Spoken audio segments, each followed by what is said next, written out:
আমরা সংস্কারের কথা বলছি ১০টি সংস্কার কমিশন কিন্তু হয়েছে এবং আমাদের সবচেয়ে যে বড় সমস্যাটি অর্থনীতিকে আসলে যদি আপনি যতটুকু জানি যে অর্থনীতিকে যদি আপনি শক্তিশালী করতে না পারেন তাহলে আসলে দুর্নীতিও বন্ধ হবে না এবং দুর্নীতি কিন্তু সবচেয়ে বড় একটি সমস্যা। আপনি জানেন যে ১৭ লাখ কোটি টাকা পাচার হয়েছে এমনটি বলা হচ্ছে।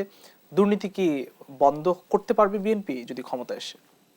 সে বিষয়ে কি প্রস্তাব আছে? ধন্যবাদ আপনাকে। আমাদের প্রথম এক কথায় যদি বলতে হয়, আমাদের ভারপ্রাপ্ত চেয়ারম্যান প্রথমে বলেছেন যে আমরা যদি সরকার গঠন করতে পারি, বাংলাদেশ জাতীয়তাবাদী দল, সেটা তো একটা সরকার গঠন হবে, জাতীয় সরকার, এবং সেটা সম্পূর্ণ দুর্নীতিমুক্ত একটি সরকার গঠন হবে এবং বাংলাদেশ দুর্নীতিমুক্ত বাংলাদেশ, এটাই হবে আমাদের স্লোগান। এরকম তার আশা একটা নিয়ে তিনি কিন্তু এই কথাটা বলেছেন।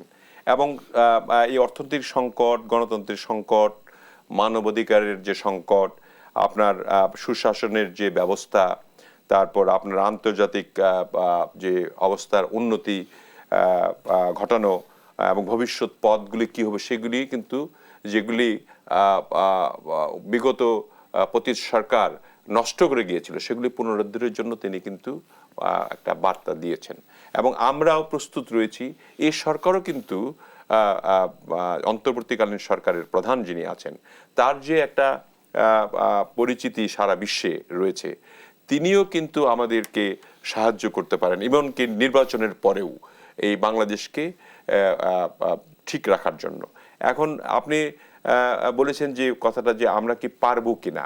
হ্যাঁ, আমাদের পারবো কিনা সেটা তো আপনি যদি আমাকে পরীক্ষা না করেন তাহলে তো আপনাকে বোঝানো যাবে না, কিন্তু আজ করতে পারেন অন্তপক্ষে যে আমাদের যে দৃঢ় প্রতিজ্ঞা এবং বিগত দিনের অবস্থান থেকে যে আমরা সরে আসব, সেই আস্থাটা আপনাদের মধ্যে আমাদের ভারপ্রাপ্ত চেয়ারম্যানের বক্তব্যে এসছে কিনা। আমি তো নিজে শুনেছি সর্ব জায়গায় যে এবারে কিন্তু আপনারা আসলে আপনাদের দল অনেক ভালো হবে, পূর্বের মতো হবে না। অনেক ভালো ভালো সুশীল সমাজের লোকজন যারা রাজনীতি করে না, যারা দেশকে নিয়ে ভাবে, তারাও বলেছে। কারণ তারা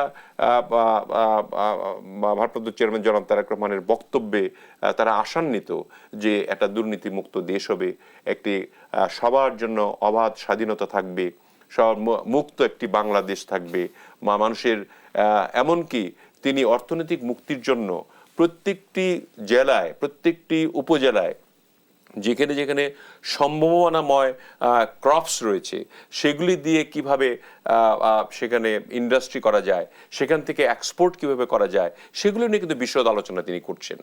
এবং সেগুলো যদি বাস্তবায়ন করা হয় আস্তে আস্তে কিন্তু দেশের অবস্থান পরিবর্তন ঘটবে। এবং আপনি এখনকার যে অর্থনৈতিক সংকট, যেটা মুদ্রাস্ফীতি হয়েছে, অর্থনৈতিক সংকট রয়েছে, সেটা তো মানে অবশ্যম্ভাবী ছিল। কারণ এই পতিত সরকার যদি আরো কিছুদিন থাকতো আরো সংকট বাড়তো। বরঞ্চ এই সরকার একটু চেষ্টা করছে যে রিজার্ভটাকে ঠিক রেখে, এবং হয়তোবা ওনারা অর্থনীতিবিদ, ওনারা ভালো বলতে পারবেন, বাংলাদেশ ব্যাংকের গভর্নর ভালো বলতে পারবেন, তিনি হয়তো চেষ্টা করছেন। আমাদের অর্থ উপদেষ্টা যিনি আছেন তিনি অত্যন্ত বিচক্ষণ মানুষ, অর্থনীতিবিদ, এবং তিনি গভর্নরও ছিলেন আগে। অর্থনীতিতে তার ব্যাপক একটা ধারণা রয়েছে যে কিভাবে এটাকে সমন্বয় করা যায়। সেক্ষেত্রে আমরা আমাদের তরফ থেকে আমরা সাজেশন দিতে পারি এমন যে হয়তো আমাদের যে ঋণ রয়েছে, বৈদেশিক ঋণ, সেগুলি একটু রিশিডিউল করা, যেমন আমরা বাংলাদেশ ব্যাংক থেকে নিয়ে রিশিডিউল করি, সে এরকম তারা বৈদেশিক ঋণগুলি যদি রিশিডিউল করতে পারে, তা একটু চাপ কমানোর জন্য, যে আস্তে আস্তে আমরা ঋণগুলি শোধ করলাম। ইতিমধ্যে কিছু ঋণ শোধ করাও হয়েছে।